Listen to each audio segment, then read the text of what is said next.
Muy buenos días. ¿Cómo están el día de hoy? Bueno, me alegra verle esta mañana. Salude por favor a la persona que está a su lado. Dígale buenos días, ¿cómo está? ¿Cómo le va?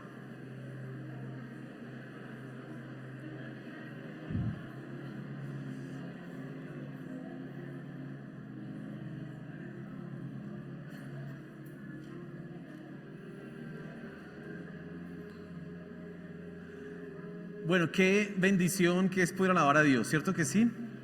Realmente eso es una bendición. Y no lo digo porque yo sea músico, sino porque es una bendición. Dice el Salmo 149 que cuando nosotros adoramos a Dios, espiritualmente hay una guerra. Y esa guerra espiritual se da en favor de los que adoran a Dios. Dice, hablando de la alabanza, que es como si tuviéramos espadas de dos filos en las manos. Dice que vamos a decretar justicia y juicio en los principados y en los reyes de este mundo. Y no creo que se esté refiriendo a los gobernantes, sino a las huestes espirituales. Así que usted debería estar muy involucrado en lo que es la alabanza y la adoración, porque eso es guerra espiritual. Dice la Biblia que cada golpe de la vara justiciera de Dios es con arpa y con pandero. No dice que sea con golpes y que Dios va a mandar Dios no manda misiles, mandaría un planeta. No, dice es con cantos, con arpa. Bueno, en nuestra época sería con el bajo, con la batería, con las guitarras, y Dios se mueve en medio de eso, ¿cierto que sí? Y tú debes tenerlo presente, y eso debe motivarte a la adoración y a la alabanza. Quiero que por favor abra su Biblia en Lucas capítulo 14. Ubíquese en Lucas capítulo 14. Vamos a estar centrándonos específicamente desde el versículo 25 hasta el versículo 35. Ese va a ser el pasaje que hoy vamos a estudiar, que hoy vamos a leer. Así que debes ubicarte ahí. Esto es lo que vamos a estudiar esta mañana. Ahora, de alguna manera las personas tienen confusiones acerca de lo que es ser un cristiano. Y no solamente es que la gente de afuera tenga confusión con respecto a qué es ser un cristiano, sino que a veces muchos cristianos también tienen las mismas confusiones. Hoy tenemos bautismos, y entonces vamos a ver algunas personas que van a ir a las aguas, van a consumirse. Y eso es una bendición, eso es un gran privilegio. Pero algunas personas no entienden ni qué es lo que pasa ahí, ni qué significa realmente ser cristiano. Y no estoy hablando de las verdades fundamentales, porque usted podrá decir, sí, ser cristiano es seguir a Jesús, estamos de acuerdo, ser cristiano es seguir a Jesús, pero no saben las implicaciones que eso trae para su vida. Como que no hay un entendimiento claro de qué es ser cristiano. Y yo quiero esta mañana que nosotros respondamos esa pregunta: ¿qué es ser un cristiano? Que tú puedas hoy tener claro, si eres creyente, a esto es que yo me comprometí, en esto es que yo estoy involucrado en ser un cristiano. Si tú nos visitas hoy por primera vez, que sepas qué es lo que Dios pide de ti, que entiendas, Dios está pidiendo exactamente eso. Para eso vamos a mirar la escritura, vamos a leer ahí Lucas en el capítulo 14, y quiero que le presten mucha atención a lo que dice el pasaje. Es una porción extensa, pero usted solamente esté muy atento. Creo que si usted está atento va a entender mucho y mi trabajo será mucho más sencillo, así que préstele mucha atención a lo que dice la escritura.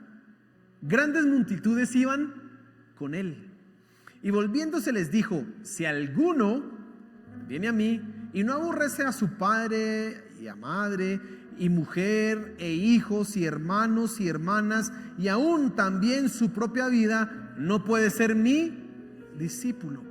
Y el que no lleva su cruz y viene en pos de mí, no puede ser mi discípulo. Porque ¿quién de vosotros, queriendo edificar una torre, no se sienta primero y calcula los gastos a ver si tiene todo lo que necesita para acabarla? No sea que después que haya empezado, que haya puesto el cimiento y no pueda acabarla, todos los que lo vean comiencen a hacer burla de él diciendo: este hombre comenzó a edificar y no pudo acabar. ¿O qué rey, al marchar a la guerra contra otro rey, no se sienta primero y considera si puede hacer frente con 10,000 al que viene contra él con 20,000? Y si no puede, cuando el otro está todavía lejos, le envía una embajada y le pide condiciones de paz. Así pues, cualquiera de vosotros que no renuncia a todo lo que posee no puede ser mi discípulo. Buena es la sal, mas si la sal se hiciere insípida, ¿con qué se sazonará? Ni para la tierra ni para el muladar es útil, la arrojan fuera. El que tiene oídos para oír, oiga. Cierre por favor sus ojos y vamos a orar para que Dios sea hablándonos esta mañana. Señor, háblanos esta mañana. Como dice el último versículo, el que tiene oídos para oír, oiga. Y lo que te pedimos ahora es que tú abras nuestra mente y nuestro corazón para discernir y entender tu palabra.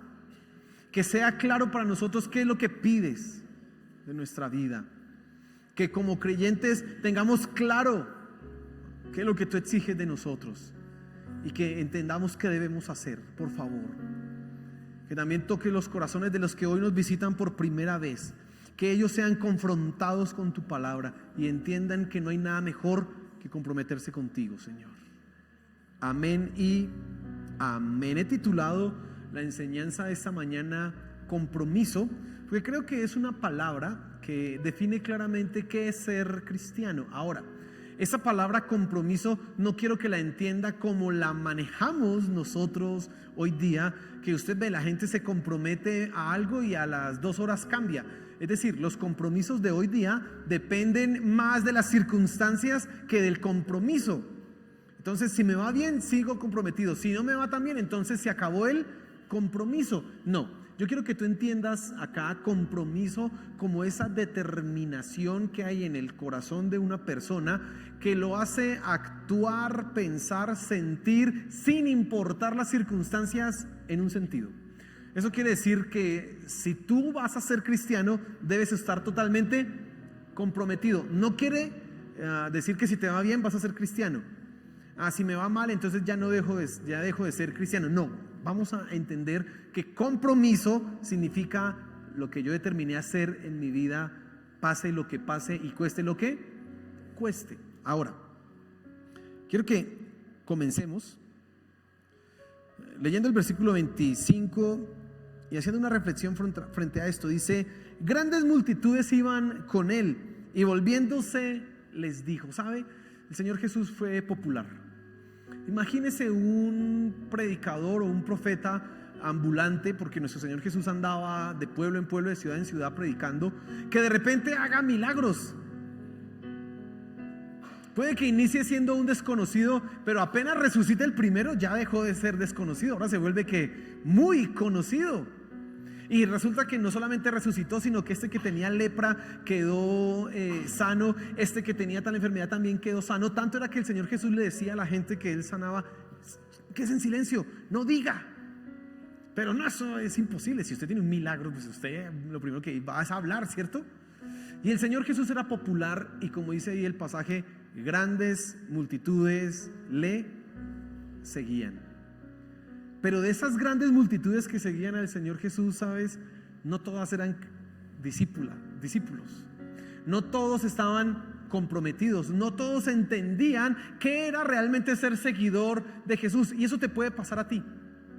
Que vienes a la iglesia, que te parece chévere la música, que te parece chévere el ambiente, ay no, pues tan bonito, que quizás vienes por una persona un amigo que te trajo, alguien conocido que está en la iglesia, y entonces vamos, ay tan chévere, y entonces se hace así como el grupo, la cantidad de personas, pero en realidad no estás entendiendo lo que está pasando. Cuando dice aquí grandes multitudes, no dice 10, no dice 300, no dice 400. Mire, las multitudes que siguen al Señor Jesús podían ser 20,000 personas. ¿Por qué afirmo esto? Porque el Señor Jesús hizo un milagro, dice la Biblia que hizo un milagro que alimentó a 5,000 personas. ¿Y eran 5,000 qué? Hombres, dice ahí. Sin contar niños ni mujeres. Y entonces cuente los niños y las mujeres, al menos 15,000 habían. Y por ahí puede contar cuánta gente está detrás del Señor Jesús y no sabe qué es ser un discípulo. Tú puedes estar esta mañana acá, viendo la iglesia, de alguna manera levantando las manos en la alabanza, contento, pero ¿y esto qué es? Ni sabes. Dices amén y no sabes a qué estás diciendo amén. El Señor Jesús ve esa popularidad y entonces decide responderles a ellos, enseñarles a ellos qué es ser un discípulo. Y entonces vamos a ver hoy dos cosas principalmente. Hoy mi mensaje es en dos partes. Lo primero es el compromiso de un cristiano, vamos a ver eso, y luego vamos a entender un poco lo que requiere ese compromiso. Entonces, primer punto, dice así el versículo 26: si alguno viene a mí y no aborrece a su padre y madre y mujer e hijos y hermanos y hermanas, y aún también su propia vida, no puede ser mi discípulo. Y el que no lleva su cruz y viene en pos de mí, no puede ser mi discípulo. Y mire el versículo 33: así pues, cualquiera de vosotros que no renuncia a todo lo que posee, no puede ser mi discípulo. En estos versículos que acabo de leer, es evidente que hay una exigencia, hay una demanda que de no ser cumplida, no se puede ser discípulo de ¿quién? De Jesús. Y empieza el Señor Jesús hablando de las relaciones más cercanas: padre, madre, esposa, hijos, y termina, y aún su propia vida. Y luego pasa de lo afectivo a lo material. Cualquiera que no renuncia a todo lo que posee no puede ser mi discípulo. Escucha esto. Tienes tú que entender que ser cristiano es un compromiso a entregarlo todo. Ser cristiano no es dar una parte. Ser cristiano no es dar un pedacito. Ser cristiano es entregarlo todo, absolutamente todo. Mira, vuelvo a leerte y a decir lo que dice el pasaje: no aborrece a padre, madre, mujer e hijos y hermanos y hermanas, las personas más cercanas, las que más podemos amar. Piense la que es mamá o el que es papá, piense un momento en su hijo, el que no renuncia, el que no aborrece. Piense el que no tiene hijos o los que son jóvenes, en sus padres. Yo recuerdo hace unos años y me pasó, mi papá viaja y entonces usted sabe que hay accidentes en los carros, y entonces y un día estaba así yo pensando y me acosté pensando en mi papá en un viaje, iba en la noche, iba conduciendo y yo: Señor, guárdalo, oré, Señor, guárdalo.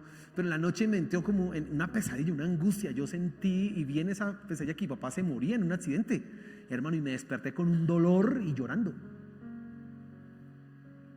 Y Dios dice: tienes que aborrecer eso. Las relaciones más cercanas, lo que yo más pueda querer en mi vida, tengo que aborrecerlo. Piensa en su esposo, piensa en su esposa. Mi papá, eso me abandonó, ni siquiera existe, eso qué importa. Mi mamá, mala mamá, mala madre, etcétera. Pero mi esposo o mi esposa, y entonces tú colocas a esa persona en algo muy cercano y Dios dice, Cristo te dice: aborrece. Ser cristiano es entregarlo todo. Y eso está en sintonía con lo que dice el primer mandamiento, Éxodo capítulo 20, por ahí en el versículo 3, versículo 4: no tendrás dioses ajenos delante de mí. Y el Señor Jesús también lo repite en Mateo capítulo 22, por ahí en el versículo 33, 34, que dice: el primer mandamiento es este: amar a Dios sobre todas las cosas. Ahora quiero aclararle, aborrecer ahí no es odiar, no que aquí salgan un poco, el pastor dijo que tengo que odiar a mi papá, así que ahora no le voy a hacer caso, y papá, y no.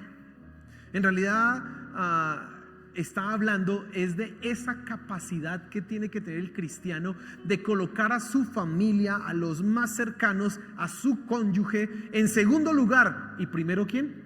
Dios. Eso es lo que está exigiendo.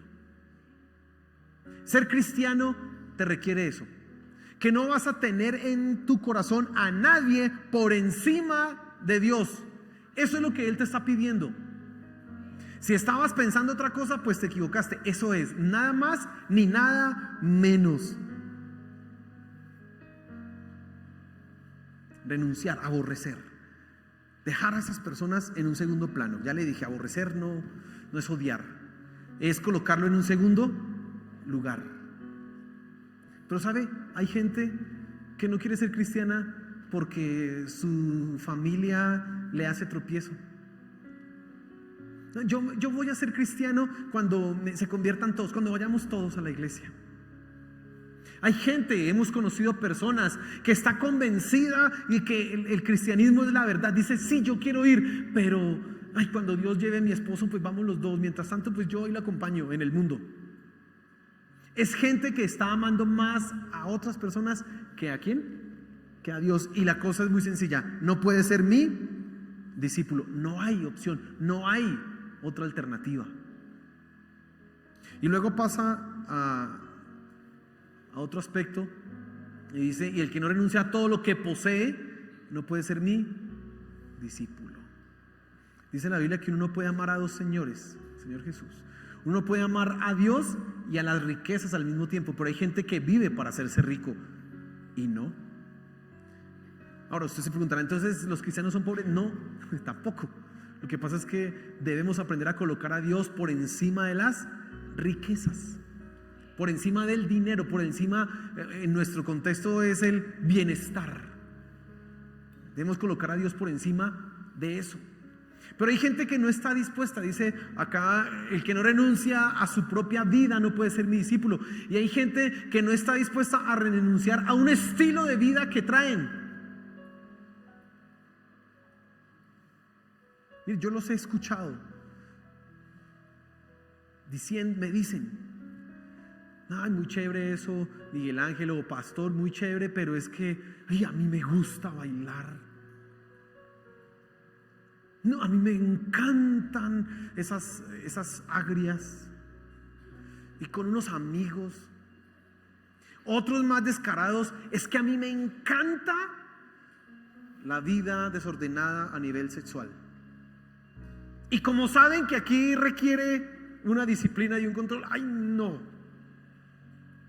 están dispuestos a renunciar a su propia vida, a ese estilo de vida que tienen. Pero Dios está pidiendo precisamente eso. Entonces, ¿qué es ser cristiano? Colocar a Dios en el primer lugar. Otra manera de decirlo, entregar todo por amor a ¿quién? A Dios. Quiere eso decir, y las implicaciones de eso es que tú no permitirás que tu familia, tus amigos, el dinero te impida seguir a Cristo.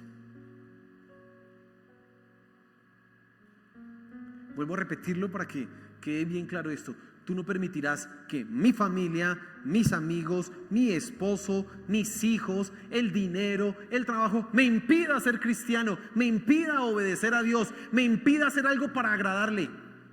Pero ¿sabe qué pasa? En enero, bueno, después del 15 de enero es fácil ser cristiano porque ya sacaron las fiestas. Pero llega la novena y entonces empieza la familia, camine que hace la novena, que no sé qué, y entonces los cristianos empiezan a tener problemas. Porque, ay, es que yo cómo le voy a hacer eso a mi mamá o a mi tío. Y pues bueno, uno, pues, ¿qué hace? ¿Qué pasa si uno va y los acompaña? Llega el 24 de diciembre, nos reunimos todos en familia y eso allá, pues yo oro a Dios para que me tape los oídos y para que los pies no se muevan, pero ay, no sé qué. Y están en unas fiestas, en unas parrandas, y como la tentación es tan grande, entonces después resultan diciendo, pues desde que yo no esté tan pegadito puedo bailar. O como la Biblia dice que uno desde que no se emborrache, y están permitiendo que su familia determine su vida cristiana. No, ellos no están teniendo el control. Los que tienen el control son su familia. Y Dios está en segundo lugar. Llegan el 1 de enero arrepentidos. Señor, perdóname, y ya. Pasa. Pero sabes, hay algo más que dice aquí el versículo que quiero que tú veas. Dice el versículo 27: y el que no lleva su cruz y viene en pos de mí no puede ser mi discípulo. Algunos han dicho que la cruz es el matrimonio, ¿no? Entonces descargar la cruz en ese caso sería cargar a mi esposa. ¡Oh, qué cruz! No, eso es una mala interpretación. Otros dicen que la cruz es sufrir. Tampoco. ¿Sabe qué es cargar la cruz? La cruz representa la muerte. La cruz representó la muerte de Cristo nuestro Señor, la muerte a Él mismo. Recuerda que en Getsemaní Él dijo: si quieres pasa de mí esta copa, pero no se haga mi voluntad sino la tuya. ¿Y qué fue lo que pasó? La cruz. Murió a su voluntad. Morir, cargar la cruz, es que tú mueres a ti mismo. Ya no solamente renunciar a mi familia, no solamente es olvidarme de colocar el dinero en primera instancia. No, ahora es que tú mueres a tus deseos. Tú ya no vives para ti. Eso es ser cristiano. Que tú ya no vives para agradarte a ti mismo. Tú vives para agradar ¿a quién? A Dios. Tú todo lo que haces ahora responde a una pregunta: ¿le agrada a Dios o no le agrada a Dios? Ser cristiano es eso. Ser cristiano es todos los días estar pensando: Señor, quiero hacer tu voluntad. En mi trabajo, ayúdame a hacer tu voluntad. Y entonces usted llega y se encuentra con ese jefe que es así como cansón, ¿no? Que le echa puya y que lo molesta. Pero como usted va a hacer la voluntad de Dios, usted se recuerda lo que dice la Biblia: tengo que servir, tengo que trabajar y hacerlo todo como para Él, Señor. Así que el jefe: hola, usted que nada, se la monta, usted tranquilo. Dice: estoy sirviendo al Señor. No a ese Señor, al Señor de arriba. Y usted trabaja bien. Y usted no se reúne en el corrillo en la hora de las 11 o del descanso a hablar: ese jefe que se cree, ojalá lo eche. No, usted dice: no voy a hablar mal de eso porque yo quiero agradar ¿a quién? A Dios. Y Dios detesta a los que hablan mal, a los que murmuran. Así que tú haces eso y estás muriendo a tu deseo. Porque nuestro deseo, ¿cuál es? Si un jefe me la monta, lo demando, le meto el sindicato para que aprenda y respete. Pero la Biblia dice, hablando de los esclavos, imagínense a los esclavos, que vean a sus amos y que les sirvan como si estuvieran sirviéndole ¿a quién? Al Señor. ¿Sabe qué dice la Biblia? O más bien, ¿sabes qué es morir a ti mismo? Que cuando llega ese momento difícil en tu matrimonio y tú dices: me voy, acabo con todo eso, tú dices: ¿qué dice la Biblia? Sigo adelante. Estás muriendo a tu deseo. Y eso aplicado en la vida de la santidad, bueno, todo es santidad, pero aplicado a algunas partes de la vida diaria, implica que cuando tú vas a hacer algo pecaminoso que te agrada, porque hacemos lo pecaminoso porque eso agrada a nuestra carne, tú dices: no voy a hacer lo que le agrada a mi carne, voy a morir, voy a hacer lo que le agrada ¿a quién? A Dios. Y puede ser difícil y a veces hasta doloroso, pero tú dices: no importa porque yo quiero agradar ¿a quién? A Dios. Eso es morir. Cristiano, ser cristiano es eso, que tú mueres a tu voluntad y ahora haces la voluntad ¿de quién? De Dios. Por eso Pablo dijo: con Cristo estoy juntamente crucificado y ya no vivo yo. Pablo había muerto a sí mismo, sino ¿quién vive? Cristo. Y él dice después: y lo que ahora vivo en la carne, lo vivo en la fe. Pablo aprendió que cada paso que daba en su vida, cada decisión, cada acción, cada pensamiento, cada palabra estaba mediado por lo que agradaba a Cristo Jesús. Y quiero que pienses un momento en eso. Quiero que evalúes tu compromiso.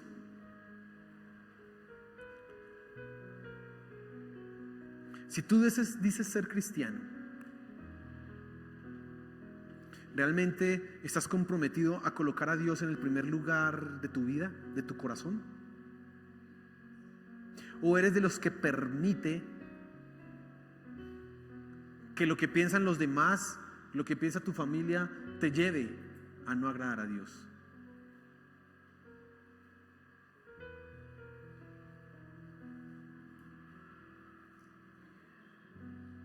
Quizás tú nos visitas o hay gente que hoy viene por primera vez. Qué bueno que estás acá, eres bienvenido. Quizás no tenías idea de qué era ser cristiano y hoy estás entendiendo y lo ves: oye, eso es como difícil. ¿Cómo así?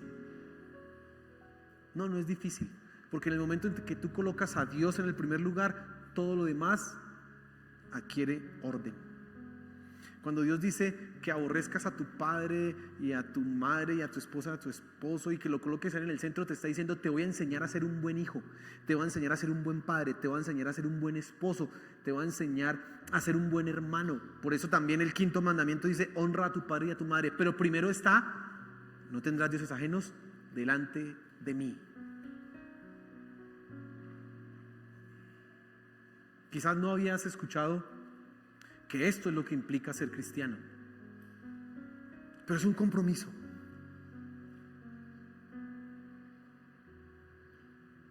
Y mi invitación y mi deseo y lo que Dios quiere que tú hagas es que te comprometas con Él.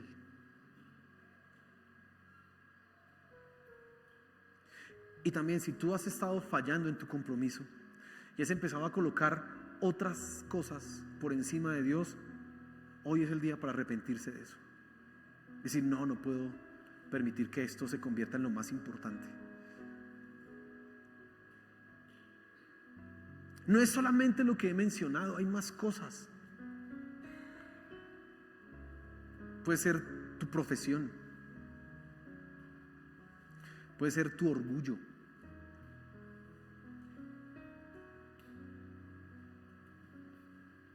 todo eso tienes que colocarlo en segundo lugar. Y primero, ¿quién? Dios. Eso es ser cristiano. ¿Cómo está tu compromiso? En segundo lugar, quiero que esta mañana miremos lo que requiere un buen compromiso. Y son 3 cosas principales las que requiere un buen compromiso. Primero, debes calcular lo que vas a hacer. Dice al versículo 28: porque ¿quién de vosotros, queriendo edificar una torre, no se sienta primero y calcula los gastos a ver si tiene lo que necesita para acabarla? No sea que después que haya puesto el cimiento y no pueda acabarla, todos los que vean comiencen a hacer burla de él, diciendo: este hombre comenzó a edificar y no pudo acabar. Tú necesitas calcular. Por eso te estoy diciendo qué es lo que significa ser cristiano. Por eso tú tienes que entender esas decisiones que a veces tomamos sin pensar. No, aquí no vale la pena hacerlo así. Aquí es mejor que tú entiendas qué es lo que Dios te está pidiendo, porque tienes que calcular el costo. Porque si no, y lo que dice el pasaje, el ridículo, la vergüenza en la que vas a caer es terrible.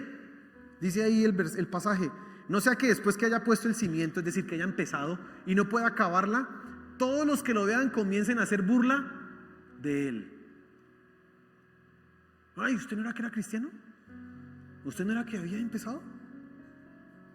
¿Usted no era que estaba yendo a esa iglesia y que no sé qué? Y no solamente es la gente la que se va a burlar de ti, el enemigo, Satanás, se va a burlar de ti. Además, él está diciendo: va a empezar, vamos a ver si es capaz. Él está atento. Pero tú necesitas calcular, y tú ya sabes lo que te está pidiendo Dios. Te está diciendo: colócame a mí primero. Y Dios es celoso y Él no va a compartir el lugar en tu corazón. Dice Santiago en el capítulo 4 que Dios cela, no cela. Y así que el Espíritu que Él ha puesto en nosotros, Dios lo cela. Que Dios es celoso, dice, es fuego consumidor. Así que Él no va a permitir ni tolerar que tú, bueno, ahí más o menos te doy. Nosotros a veces tratamos, y lo he dicho acá varias veces, a Dios como un ídolo. Y como Dios no es un ídolo, Él no recibe cualquier cosa. Pero ¿qué pasa con un ídolo? Todo un ídolo le das limosnas. Todo un ídolo le dices, ay, tan bonito, o le dices feo, y el ídolo no hace nada. Todo el ídolo vas y le presentas cierta ofrenda o cierta adoración, le cantas la canción así como con mala actitud, y el ídolo está feliz. Porque el ídolo en realidad eres tú, el que tiene el ídolo. Entonces, como tú das lo que quieres, tú siempre estás feliz con lo que das. Pero Dios no, Dios dice, dame esto, quiero aquello. Dios no va a permitir que tú le des lo que a ti te plazca. Él te exige claramente qué es lo que quiere. Por eso tú tienes que calcular el costo. Tienes que saber en qué te estás metiendo. Nosotros con mi esposa hacemos un prematrimonial a las personas, a las parejas de nuestra iglesia que se quieren casar. Y eso se demora un tiempo, es un poco largo ese prematrimonial. ¿Por qué es un poco largo? Porque les decimos a lo que se meten. ¿Se quiere casar? Ah, bueno, entonces vea, pa. Y después, y una de las lecciones que les decimos es, usted no puede decir nunca que me divorcio, que me separo. Ay, ¿por qué no? Pues porque se va a casar. Si no, mejor no se case. Mejor no se meta. ¿Por qué? Porque ella que usted hoy la ve linda, un día se va a poner brava.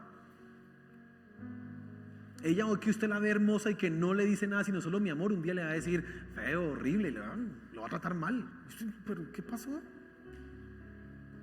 Ese hombre que hoy le lleva flores, un día no le va a llevar flores sino el almuerzo. Y hoy que usted lo ve lindo y con músculos, un día le va a hacer una barriga así, se le va a caer el pelo, le van a salir en la nariz y en las orejas. Y usted lo ve galán, pero un día no va a ser galán. Y entonces les decimos a las parejas, si usted se mete, entienda que es hasta que la muerte los separe. Entienda. Y les decimos, ni siquiera el adulterio es un motivo válido para separarse. ¿Que la Biblia nos lo permite hacer? Sí.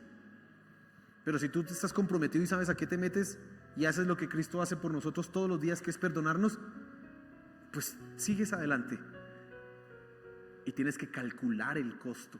Y entonces, si tú estás y dices, ay, sí, yo quiero ser cristiano y quiero recibir las bendiciones de Dios, pues qué bueno, Dios te va a bendecir, pero calcula el costo, porque Dios te pide todo. Él no te pide una parte, te pide todo. Calcúlalo. Esa ilustración que da el Señor Jesús de una persona que está edificando también nos ayuda a entender que la vida cristiana es como una construcción. Tú estás edificando un edificio que es tu vida. Tienes que tomar las mejores decisiones, y las mejores decisiones son las que colocan a Dios siempre en primer lugar, siempre. Toma otras decisiones sin colocar a Dios en primer lugar y vas a empezar a experimentar el dolor de tomar pésimas decisiones. Y yo sé que aquí hay gente que puede decir, sí, uy, sí, yo había escuchado eso y no hice caso y tenga, terrible, ¿no?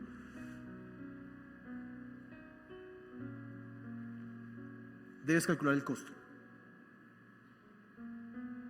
No hay engaño en esto. No es como un contrato que uno firma y después le salen a uno con sorpresas por allá con la letra pequeñita que uno no lee, nunca lee. No, aquí no hay sorpresas. Dios te está diciendo, te pido esto, entrégamelo. En segundo lugar, tú necesitas evaluar. Mire lo que dice la segunda ilustración. ¿O qué rey, al marchar a la guerra contra otro rey, no se sienta primero y considera si puede hacer frente con 10,000 al que viene contra él con 20,000? Y si no puede, cuando el otro está todavía lejos, le envía una embajada y le pide condiciones de paz. Debes evaluar la situación, debes evaluar tu situación. Mire, yo quisiera que usted en este momento esté pensando, uy, ¿Dios pide eso? Uy. Como le digo, hay algunos que pueden tenerlo muy fácil con el asunto del dinero. Pues yo no tengo problema con eso. Y si tengo bien y si no tengo bien, y puedo entregar todo. Pero mis hijos, ¿sabe qué dice mi papá? Mi papá dice que cuando los cristianos tienen sus hijos pequeños, tienen una teología, pero a medida que van creciendo la teología les cambia. ¿Por qué? Por los hijos. Entonces cuando son pequeños, como ellos controlan a sus hijos, la cosa es así, derecha. Pero cuando ya son adolescentes y esos hijos hacen lo que quieren, la teología empieza a cambiarles. Entonces empiezan a aceptar una cantidad de cosas que antes no aceptaban. ¿Y por qué? Porque aman más a sus hijos que a Dios. ¿Por qué sucede eso? Porque es más importante lo que piensan sus hijos de ellos y no lo que piense Dios de ellos. La teología les cambia por sus hijos. Terrible. Y tú debes evaluar tu situación. Debes considerar, venga, ¿a mí qué me queda más difícil de todo esto que Dios está pidiendo? Porque hay cosas que son más difíciles en tu vida. Quizás eso de vivir para Dios y no vivir para mí te choca mucho porque, ¿cómo así? O sea, que yo no hago ya lo que yo quiero. No, hace lo que Dios quiere. Sí, pero así es. Eso no es vivir, eso es vivir en realidad. Pero entonces, bueno, es difícil. Evalúe. Porque una vez que usted esté metido en esto, eso no es jugando. Y la ilustración que hace el Señor Jesús acá hablando de la guerra, de un ejército que viene con 20,000 y uno lo va a enfrentar con 10,000, también nos permite entender que la vida cristiana es una guerra, en donde tú vas a enfrentar batallas a diario, en donde hay un enemigo que está dispuesto a hacer todo para que tú fracases. Todo el mundo está en contra de ti. Cuando digo todo el mundo, no son todas las personas. Es ese sistema espiritual que juega en contra tuya, para que tú peques, para que tú falles, para que tú dejes tu compromiso, para que tú rompas la decisión que has determinado hacer en tu vida. Es una guerra. Pero ¿sabes qué es lo mejor? Que nosotros tenemos la victoria asegurada. Dice la Biblia que si Dios es por nosotros, ¿quién contra nosotros? Pero debes saber que es una guerra. Es terrible que, imagínense, yo soy músico, ¿no? Dice el dicho que cuando nace un músico se pierde un soldado, ¿no? Y es verdad. Una de guerra o de armas o de batallas, uno sabe tocar un instrumento y ya. Imagínense que en una guerra me manden a mí sin entrenamiento. O como en esas películas pasa que uno de repente se mete en una máquina y oprime un botón y aparece en medio de una guerra. No, a los 3 segundos ya está uno muerto. ¿Y por qué? Porque esto que es, ¡pum!, ya lo mataron. No sabe en qué está metido. Y así hay mucha gente que está en la vida cristiana. No sabe que es una guerra. No sabe que todos los días debe pelear contra el mundo, que todos los días debe pelear contra la carne, que todos los días Satanás está luchando para que tú caigas. Hay gente que vive así.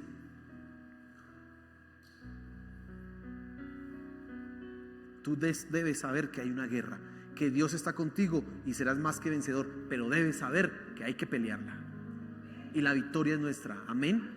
Esa es nuestra, es tuya. Y eso es la vida cristiana.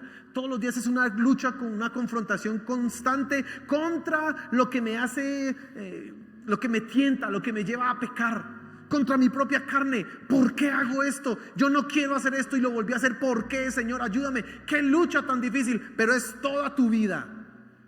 Es una guerra. Eso, ese entendimiento te hace tener un buen compromiso. 1, que sabes a qué te metes. 2, que evalúas la situación y sabes, esto va a ser difícil, pero voy a ganar porque tengo la ayuda de Dios. Y en tercer lugar, un buen compromiso se caracteriza porque permanece, se sostiene, persiste. Dice el versículo 34: buena es la sal, mas si la sal se hiciere insípida, ¿con qué se sazonará? Ni para la tierra ni para el muladar es útil, la arrojan fuera. Sal. Imagínese sal que no sala. Sal que usted le echa a la comida y no. Le eché media libra y eso no sirvió para nada. ¿Qué hace usted con esa sal? Pues para la basura, porque la sal debe ¿qué? Salar. ¿Sabes? La coherencia a través del tiempo es necesaria en la vida del cristiano. Si tú empiezas hoy siendo cristiano, que cuando nos encontremos en 30 años todavía sigas siendo el mismo cristiano, no, pero mejor cristiano, pero todavía estés en la iglesia. Qué terrible, hay gente que empieza con una emoción, hay gente que empieza súper bien, ¿no? Colocó a Dios en primer lugar, colocó las cosas, entendió la batalla, iba avanzando súper bien, de repente no sabemos qué pasó, 2, 3 años lo dejamos de ver y nos enteramos a los 5 años, no, ese se volvió por allá, fue mormón, no, ese se volvió testigo de Jehová, no, ese se volvió, fue católico, no, ese se volvió, fue un impío y es terrible. Pero ¿qué pasó? Se había empezado tan bien porque aquí se necesita ser coherente. Si tú empiezas, debes saber que esto es hasta que nuestro Señor Jesús venga. Por eso se habla aquí de la sal. El propósito de la sal es que haga su función. Tú necesitas hacer esa función. Ser cristiano es por toda la vida. No hay un momento de descanso. Y entonces tú necesitas edificar correctamente. Necesitas vencer las cosas que debes vencer. Y estás siendo sal. Y esa sal va a servir en el mundo. Recuerden que el Señor Jesús dijo en Mateo 5: ustedes son la luz del mundo y la sal de la tierra. Así es que es un cristiano útil, de lo contrario es inútil. Es más, es un estorbo para la iglesia. Es un estorbo para el nombre de nuestro Señor Jesús. Terrible es cuando la gente que dice que es cristiana da mal testimonio. ¿Cierto que eso es horrible?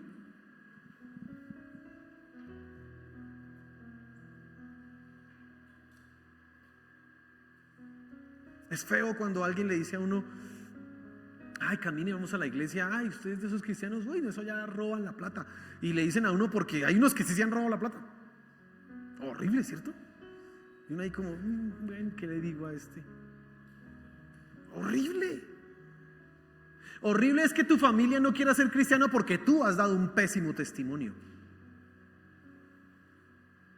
Y a veces el problema no es que ellos no quieran acercarse a Dios, es que tú no eres la sal que debe ser en tu familia.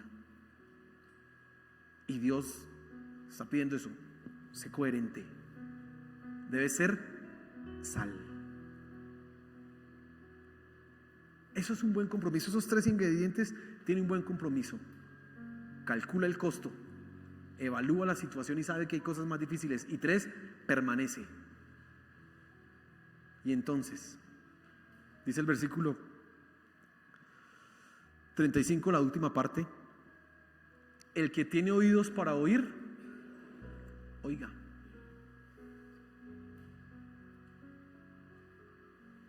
Tú has escuchado la enseñanza, ya sabes lo que Dios está pidiendo. Y lo que ese pasaje significa simplemente es: ¿escuchaste? Aplícalo. ¿Lo escuchaste? ¿No? ¿Lo entendiste? Pues ponlo en práctica, nada más. ¿Cómo está tu compromiso? ¿Realmente calculaste el costo? ¿O estás aquí porque, por la emoción? No, es que vamos todos en familia y eso es más chévere, pero no estás calculando el costo de lo que estás haciendo. Calcúlalo. Evalúa tu situación. Claro, hay cosas que son más difíciles, unas más difíciles que otras, pero no importa porque Dios está de tu lado. Y aunque sea difícil y lo sientas imposible, la victoria está garantizada. Y entonces es posible que tú coloques a Dios en el centro de toda tu vida. Y eso va a equilibrar todas tus relaciones. Es increíble. Renunciar a amar más a mi familia que a Dios es aprender a amarlos correctamente. Escuche eso que acabo de decir. Renunciar a colocar a mi familia en primer lugar, en realidad es amar, es colocarlos a ellos, es amarlos como corresponde. Esa es. Tú eres mejor esposo si amas primero a Dios y después a tu esposa, no al contrario. Tú serás mejor padre si amas primero a Dios y después a tus hijos, no al contrario. Tú serás un mejor hijo si amas primero a Dios que a tus padres. Así es que funcionan las cosas. Pero Dios te pide todo, no una parte, es todo. Él debe ser el primero. ¿Eso es lo que está pasando en tu vida? Y si tú no has hecho no has tomado esa decisión de entregarle todo a Él, yo quiero que tú la hagas. Te quiero invitar, te quiero animar a que la hagas. No hay mejor decisión que tú puedas tomar. No hay mejor decisión. En el momento en que tú entregas tu vida a Cristo Jesús, todo es diferente. Había una canción que a mí me encantaba, que cantamos aquí en la iglesia mucho tiempo, tanto que ya no la cantamos porque ya eso, de tanto, quedamos aburridos. Y decía la canción en el coro: desde que tú estás aquí, todo es diferente. Nada es igual, no soy el mismo, y es real. Desde que Cristo entra a tu vida, todo será diferente. Desde que tú lo coloques a Él en el primer lugar, todo será distinto. Póngase en pie, por favor.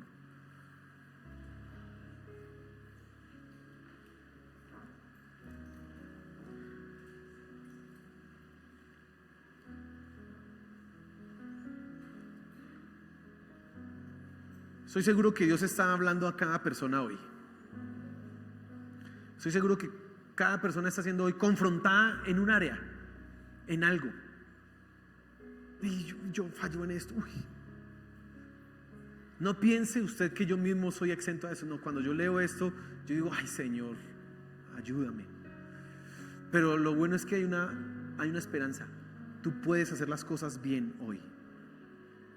Y empecemos pidiéndole perdón a Dios por las cosas que hemos hecho mal, es decir, colocar a otras cosas primero que Él. Pídele perdón a Dios tú mismo. No necesitas que yo ore por ti, tú mismo ahí con tus ojos cerrados dile: Señor, mira, ayúdame, perdóname, porque he puesto en primer lugar esto, a mis hijos, a mi familia, a mi esposo, mi trabajo, no sé.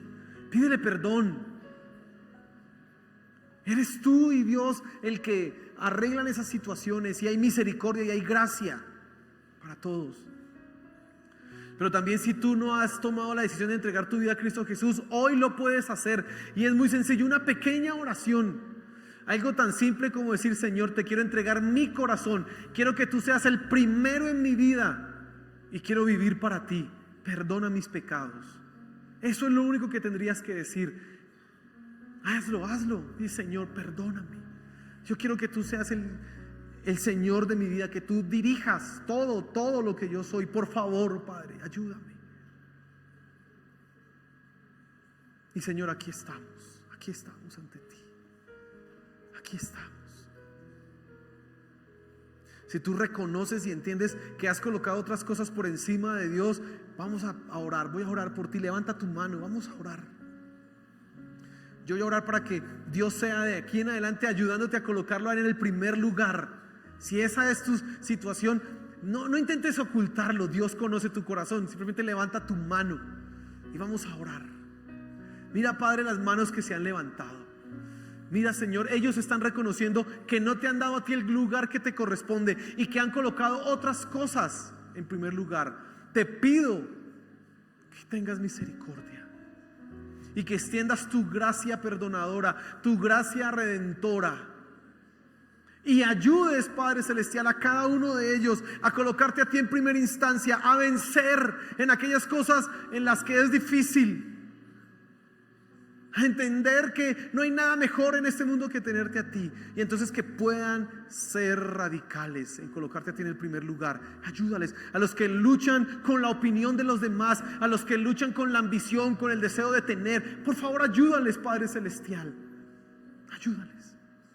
Y a todos nosotros, Señor, ayúdanos para que tú seas el Rey de nuestra vida, el Rey de nuestro corazón, Señor. Por favor, por favor. Gracias, Padre Celestial. Amén y amén.